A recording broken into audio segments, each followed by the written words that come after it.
बात बड़ी अटपटी है। क्या भगवान भक्त को वाचाल भी बनाते हैं क्या? वाचाल का अर्थ होता है कि बड़बड़ करके बोलने लग जाना। हाँ,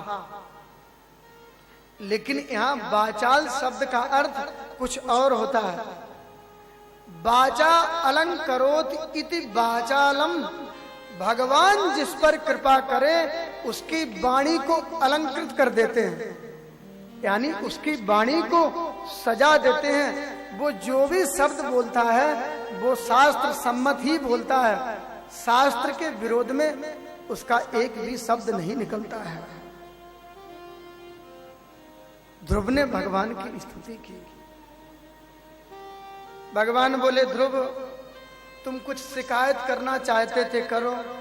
ध्रुव बोले, प्रभु आपके दर्शन के बाद विमाता के प्रति जो दुर्भावनाएं थीं, उन दुर्भावनाओं का प्रशमन हो गया है। अब हमारे अंदर कोई दुर्भावनाएं नहीं रही। हाँ, आपके दर्शन के बाद कोई भी कामना नहीं है। लेकिन ध्रुव तपस्या करने आए थे कामना को लेके। ध्रुव तुम्हारी कामना नहीं है, मेरी इच्छा के लिए आप मांगो। जा ध्रुव, इस सिंहासन पर बैठ और 36,000 वर्ष तक इस भूलोक का राज्य कर। और मैं तुझे ये वरदान देता हूं, 36,000 वर्ष के बाद मैं तुझे वो ध्रुवलोक देता हूं तेरे नाम पर, जो ग्रह नक्षत्र स्वयं भगवान नारायण भी जिसकी प्रदक्षिणा करते हैं।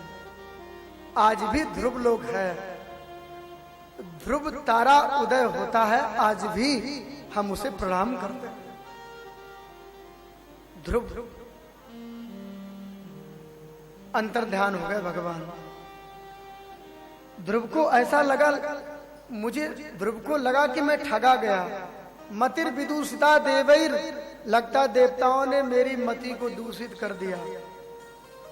अरे भगवान से भगवान को ही मांग लेना चाहिए था। भगवान से भगवान को ना मांग करके भगवान के वैभव में ही हम संतुष्ट हो गए। ये तो यही हाल हुआ जैसे कोई सामान्य व्यक्ति राजा के दरबार में जाकर कहे, थोड़ा सा मुझे चारा दे दो, हरा सा चारा दे दो, हमारी गाय भूखी है। ये तो वही हाल हुआ। कितनी बड़ी गलती हुई। ध्रुव ने उस दिशा को प्रणाम किया और उत्तानपाद ने पूरे नगर को सजा दिया था। और ध्रुव की अगवानी के लिए उत्तानपाद चल पड़े। ध्रुव और उत्तम को हाथी पर बिठाया, दोनों राजकुमार हैं। आज ध्रुव ने आकर के सौतेली मां को सबसे पहले प्रणाम किया, क्योंकि भगवान से मिलाने वाली है। उत्तानपाद ने हृदय से लगा लिया ध्रुव को। सुनीति माता ने हृदय से लगा करके ध्रुव जी के मस्तिष्क को अपने अश्रुओं से भिगो दिया। मातृ भाव इतना प्रस्फुटित हुआ कि सुनीति माता के स्तनों से स्वयं दुग्ध की धारा निकल पड़ी। बोलो जय श्री कृष्ण।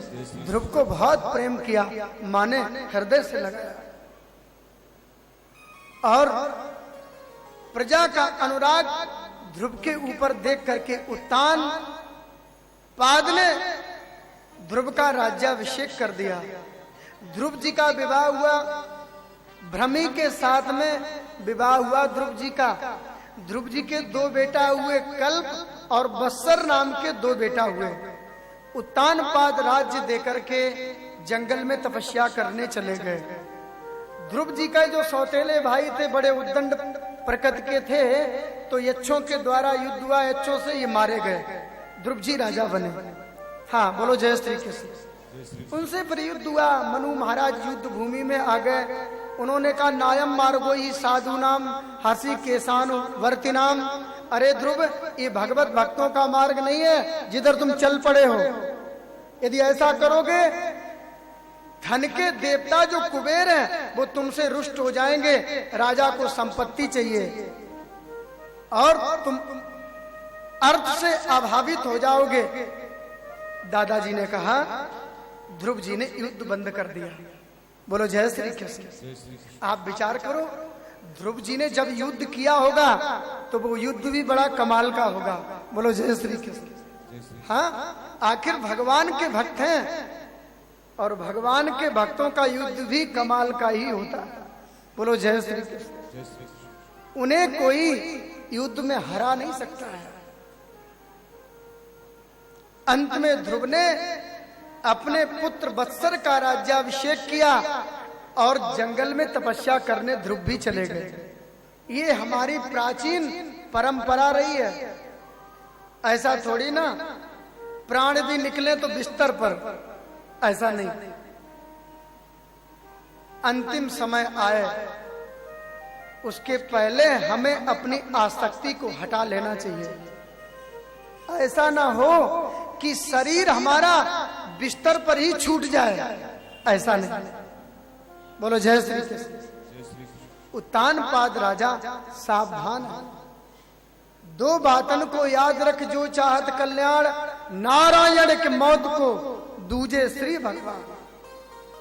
याद रखना चाहिए। ध्रुव जी चले गए।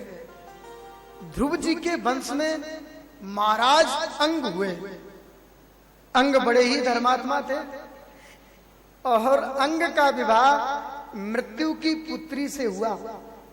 ये मृत्यु देवता है ना, मृत्यु की बिटिया का नाम था सुनीता। हाँ, इसने एक बेटे को जन्म दिया जिसका नाम था बेन। बोलो जय श्री कृष्ण। महाराज अंग बड़े धर्मात्मा थे। इनका बेटा बेन बड़ा अत्याचारी निकल पड़ा। बेचारे दुखी होकर के राज्य छोड़ करके राज्य की किसी गुफा में जाके छुप गए। अब राजा नहीं तो प्रजा उच्छृंखल हो जाएगी।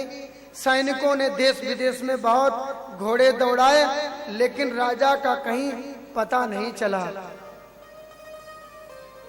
ऐसे ही खोज रहे थे। यथा निगूढ़म पुरुषम कुयोगिना, जैसे हमारे हृदय में ही परमात्मा बैठे हैं, कुयोगी जन इधर उधर परमात्मा को खोजते हैं। यथा निगूढ़म पुरुषम कुयोगिना। राजा नहीं मिले। ऋषियों ने मिलजुल करके बेन को ही राजा बना दिया। राजा बनते ही बेन तो बड़ा अभिमानी हो गया। कछु तो मियाँ जी बाबड़े और कछु तो पीलई भांग। बोलो जय श्री कृष्ण। अब कोई पागल व्यक्ति हो उसे एक लोटा भांग पिला दो, 4 गोले खिला दो, फिर बहुत सुंदर अभिनय करेगा। पहले तो पागल था ही और ऊपर से पीलई भांग। बोलो जय श्री कृष्ण। और कछु तो बाबड़े और कछु तो पीलई भांग। पहले ही अभिमानी था, फिर क्या था? बेन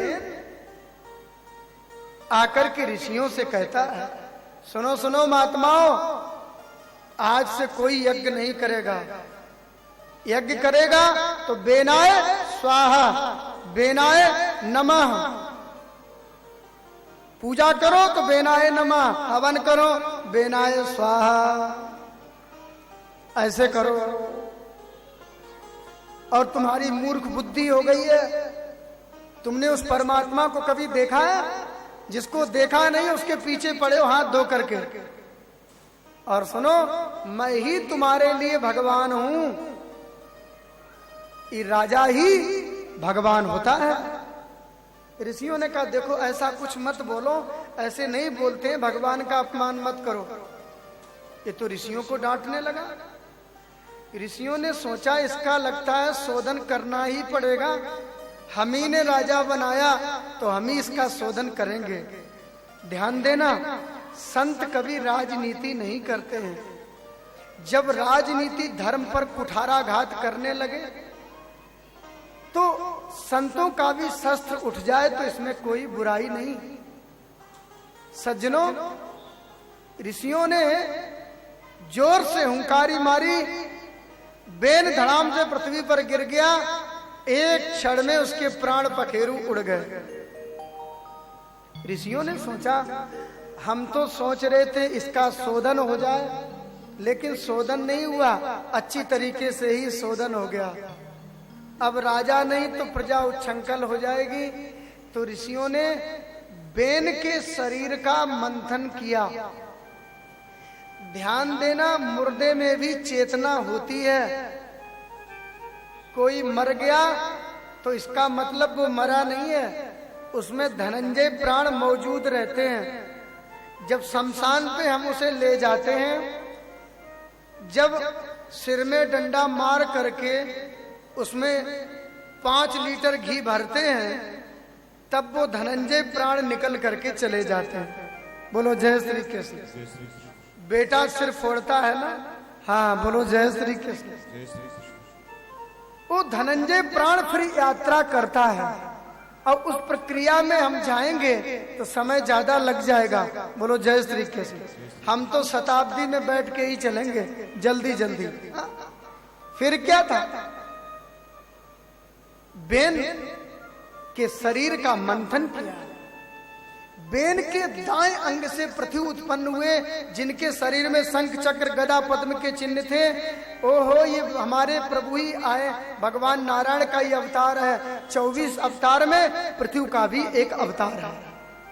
बाएं अंग से अर्ची कन्या उत्पन्न हुई, दोनों ही लक्ष्मी नारायण के स्वरूप हैं। ऋषियों ने पृथ्वी को राजा बना दिया। पृथ्वी से प्रेम करने के कारण इनका नाम पृथ्वी हो गया। हाँ, ये पृथ्वी। धीरे धीरे समय निकला, पृथ्वी ने एक सभा का आयोजन किया। अरे सुनो, मैं परंपरा से राजा नहीं हूं, आपने ही मुझे राजा बनाया है, ये मुझे सेवा का अवसर दिया है। भवत विनय योजिता, जिस राजा के राज्य में प्रजा दुखी रहती है, वो राजा सांस लेता हुआ मुर्दे के समान है, ये पृथ्वी जी कहते हैं। आज भी पृथ्वी की बात को दोहरा दिया जाए तो लगेगा कि हमारे लिए ही बोला है। हाँ, जो राजा प्रजा पर कर तो अनाप शनाप लगा देता है, कर के बदले में जो प्रजा को कोई सुविधा उपलब्ध नहीं कराता है, वो राजा कर के बदले में प्रजा का पाप भक्षण करता है। प्रजालाम समलम भुंक्ते, वो कर के रूप में प्रजा का पाप भक्षण करता है। सोचिए, नपजे नीत न जाना, जाई न प्रजा प्रिय प्राण समान। जिस राजा के राज्य में प्रजा दुखी रहे, ये पृथ्वी जी महाराज ने ये कहा। सुखदेव जी कहते, राजन, पृथ्वी जी का जीवन बड़ा अद्भुत है। पृथ्वी जी ने अनेक यज्ञ किए, 99 यज्ञ किए, 100वें को कर रहे थे तो इंद्र घोड़े को लेकर के चले गए। हाँ, उपदेश कर रहे थे। इधर प्रजा ने आकर के कहा, महाराज हम भूखों मर रहे हैं। पृथ्वी जी बोले, कुछ काम क्यों नहीं करते हो, पड़े पड़े मौज उड़ाते हो, कुछ काम किया करो। क्या करें महाराज, काम तो करते हैं लेकिन पृथ्वी पर अन्न नहीं होता है। पृथ्वी ने सारे अन्न को निगल लिया है, क्या करें। पृथ्वी ने अपने धनुष पर बाण चढ़ाया, पृथ्वी को लक्ष्य करके पृथ्वी गाय का रूप लेकर के भागने लगी। पृथ्वी ने कहा, वसुंधरे वसुदे त्वाम वदिष्यामि, अरे वसुदा पृथ्वी, मैं तेरा भी वध कर दूंगा। पृथ्वी ने कहा, प्रहरंत नवै स्त्रीसु कृतागा स्वपिजंतवा किमुद तद्विदा राजन करुणादीन वत्सला। सामान्य व्यक्ति भी स्त्री का अपमान नहीं करते हैं, उसको प्रताड़ित नहीं करते। आप तो बड़े धर्मात्मा हैं और मुझे आप मृत्यु दंड कैसे दे सकते हैं। पृथ्वी बोले, आप छद्म वेश धारण करके मुझे उपदेश ना दो, क्योंकि प्रजा के पालन में जो व्यक्ति बाधा उत्पन्न करता है वो कोई भी क्यों ना हो, वो वध के योग्य है। पृथ्वी ने कहा कि आपके पिता बेन ने बहुत अत्याचार किया, उस पाप से बोझिल होकर के मैंने जितने पदार्थ थे स्वतः ही उनको निगल लिया है। आप धर्मात्मा, आप मेरा दोहन करें। और पहले मैं ऊंची नीची हो गई हूं, उसे सम करो। पृथ्वी ने सारे पर्वतों को उठा करके एक तरफ रख दिया उत्तराखंड में, हाँ, जलाशय की सुंदर व्यवस्था की। और पृथ्वी ने कहा ये जीव जंतु हैं, इनका संगार नहीं होना चाहिए। ध्यान देना, पृथ्वी माता क्या कहती है, ये सर्प भी रहने चाहिए, मेढक भी रहना चाहिए, किसी भी चिड़िया को भी क्षति नहीं पहुंचना चाहिए, ये पृथ्वी कहती है। ये मेढक होते इनका भी संगार नहीं होना चाहिए। ये अन्न धान्य इत्यादि पदार्थों में ये बहुत सहयोग करते हैं। पृथ्वी ने कहा और कहा मुझे क्षम करो। गुरु बृहस्पति को बछड़ा बना करके अनेक सामग्री, इंद्र को वत्स बना करके अनेक सामग्री का दोहन किया। पृथ्वी पुनः हरी भरी हो गई। पृथ्वी ने यज्ञ किए, 100 में यज्ञ कर रहे थे। इंद्र ने सोचा कोई शतक कृत्यु ना बन जाए। शता माने 100, कृत्यु माने यज्ञ, कृत्यु माने यज्ञ। वही बात इंद्र घोड़े को लेकर के चले गए। पृथ्वी को क्रोध आ गया। ब्राह्मणों ने कहा तुम क्रोध मत करो, यदि क्रोध करोगे यज्ञ के द्वारा जो आपके हृदय में जो रस उदय हुआ है, क्रोध करोगे तो वो सूख जाएगा। और रही बात इंद्र की, अभी मैं मंत्र पढ़ करके इंद्र को ही स्वाहा कर देते हैं, और ये मंत्र ब्राह्मणों के अधीन। बोलो जय श्री कृष्ण। हाँ बोले तो पढ़ दो मंत्र। इंद्राय स्वाहा की जगह पर इंद्र को ही स्वाहा करने के लिए ब्राह्मणों ने मंत्र पढ़ा। ब्रह्मा जी आ गए, अरे ब्राह्मणों ये क्या कर रहे हो, इंद्राय स्वाहा की जगह पर तुम इंद्र को ही स्वाहा किए दे रहे हो। आकर के समझाया, रुक गया।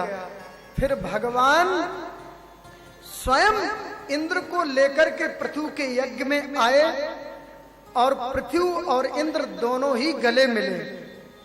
भगवान कहते हैं पृथ्वी, राजा का तो हित प्रजा के पालन में ही है, तुम्हें इस प्रपंच में पढ़ने की क्या आवश्यकता थी।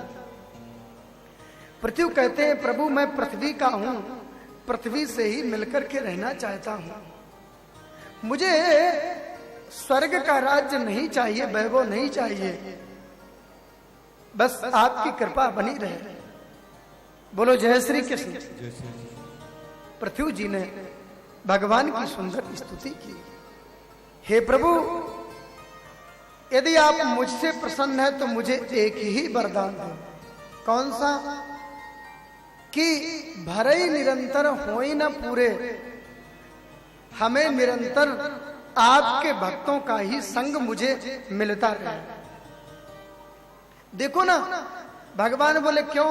हे प्रभु, आपके भक्तों के मुख से जो अमृतमयी आपकी कथा जो निकलती है ना, वो सुनने में बहुत आनंद आता है। मेरे कान सदैव आपकी कथाओं में ही लगे रहे, और आपकी कथा सुनने के लिए ये 2 कान पर्याप्त नहीं है। इन 2 कानों से कथा हम नहीं सुन सकते। पृथ्वी जी तो क्या करना चाहिए? बोले मुझे 10,000 कान दे दो, 10,000। हाँ, पृथ्वी ने 10,000 कान मांगे भगवान से। भगवान बोले पृथ्वी, ये 2 कानों का तो लोग सदुपयोग नहीं करते हैं, तुम 10,000 कान लेकर के क्या करोगे? 2 कानों से लोग बुराई सुनते रहते हैं। बोले हम ये 10,000 कानों से आपकी कथा सुनेंगे, 10,000 कान मुझे दो। भगवान ने कहा तथास्तु। यहां प्रश्न उठता है यदि भगवान ने 10,000 कान दिए और फिर वो कान कहाँ लगाए होंगे? शरीर तो बहुत छोटा है और 10,000 कान, सारे शरीर में कान ही कान हो गए होंगे हैं, और कान फिर उसके लिए भी जगह कम पड़ गई होगी। तो बोले नहीं, ऐसी बात नहीं है। भगवान तो कर्तुम अकर्तुम अन्यथा सर्व कर्तुम सामर्थ्यवान है। भगवान ने पृथ्वी के 2 कानों में ही 10,000 कानों की शक्ति प्रविष्ट कर दी। हाँ, वरदान दे दिया और पृथ्वी जी ने राज्य का सुसंचालन किया। भगवान अंतर ध्यान हो गए। पृथ्वी जी महाराज ने अचानक आकाश की ओर देखा तो 4 सिद्ध आ गए। वो 4 सिद्ध कौन? सनक, सनंदन, सनातन, सनत कुमार, 4 आ गए। पृथ्वी जी ने खड़े होकर के उनका स्वागत किया, चरणोदक लिया। सारी प्रजा सामने खड़ी है। पृथ्वी ने सनकादिकों को आसन दिया, आसन छोड़ करके खड़े हो गए। मानो पृथ्वी कहते हैं कि राजा तो बड़ा होता ही है, पर राजा से भी बड़ा वो होता है जो वीतराग है, जो त्यागी है, जिसने सब कुछ छोड़ दिया है, जिसने सारे इंद्रियों के सुखों को तिलांजलि दे दी है, वो राजा से भी बड़ा होता है। मानो पृथ्वी ने अपने प्रजा को ये आदर्श दिखाया। हाँ, सनकादिकों ने पृथ्वी को उपदेश दिया। आत्मज्ञान का उपदेश देने के बाद पृथ्वी बोले अब आप मुझसे कुछ दक्षिणा मांगे। सनकादिक बड़े हंसकर के बोले आप मुझे इस प्रवचन के बदले में कौन सी दक्षिणा दोगे? इतने में ही पृथ्वी बोल पड़े, प्राणाधारा सुता ब्रह्मन ग्राहश्च सा परिच्छदा राज्यम बलम मही कोश इति सर्वम निवेदितम। आत्मज्ञान का उपदेश है तो दक्षिणा भी कोई बहुत बड़ी होनी चाहिए। छोटी मोटी दक्षिणा से तो काम नहीं चलेगा, क्योंकि आत्मज्ञान का उपदेश है। इतने में ही पृथ्वी बोल पड़े, प्रभु मैं क्या कहूं? आत्मज्ञान के बदले में संसार की सारी संपत्ति को तौल दिया जाए तब भी बराबरी नहीं कर सकती है। मैं क्या कहूं? सब कुछ आपका ही दिया हुआ है। यदि मैं आपसे ही कुशलता पूछूं, भवत्सु कुशला प्रश्ना आत्मा रामेषु निश्यते कुशला कुशला यत्र नसंति मति वृत्तया। यदि मैं आपसे ही मैं आपकी कुशलता पूछूं तो फिर ये छोटी मुंह बड़ी बात होगी, क्योंकि कुशलता वहां पूछनी चाहिए जहां अकुशल होने की भी संभावना हो। आप तो आत्मा राम हो, आपके पास अकुशल होने की कोई संभावना नहीं है। भवस्य कुशला प्रश्ना आत्मा रामेषु निश्यते कुशला कुशला यत्र नसंति मति वृत्तया। आपके पास कुशल अकुशल कुछ भी नहीं होता है। रही बात देने की, मैं तो आपको यही देता हूं, प्राणा दारा सुता ब्रह्मन ग्राहश्च सा परिच्छदा राज्यम बलम मही कोशे इति सर्वम निवेदितम। आज से मैं अपने प्राण आपको समर्पित करता हूं। मैं अपनी स्त्री, अपने बच्चे, अपना राज्य, अपना खजाना, सब कुछ आज से मैंने आपको दिया। सनकादिक बोल पड़े आज से ये सब मेरा? बोले हाँ सरकार। बोले सारा राज्य मेरा? बोले हाँ सरकार। खजाना? बोले आपका। ध्यान देना, आज से मैं इन सबका मालिक हूं और मैं इसका मालिक हूं। इसकी रखवाली की जिम्मेवारी मैं तुम्हें सौंपता हूं।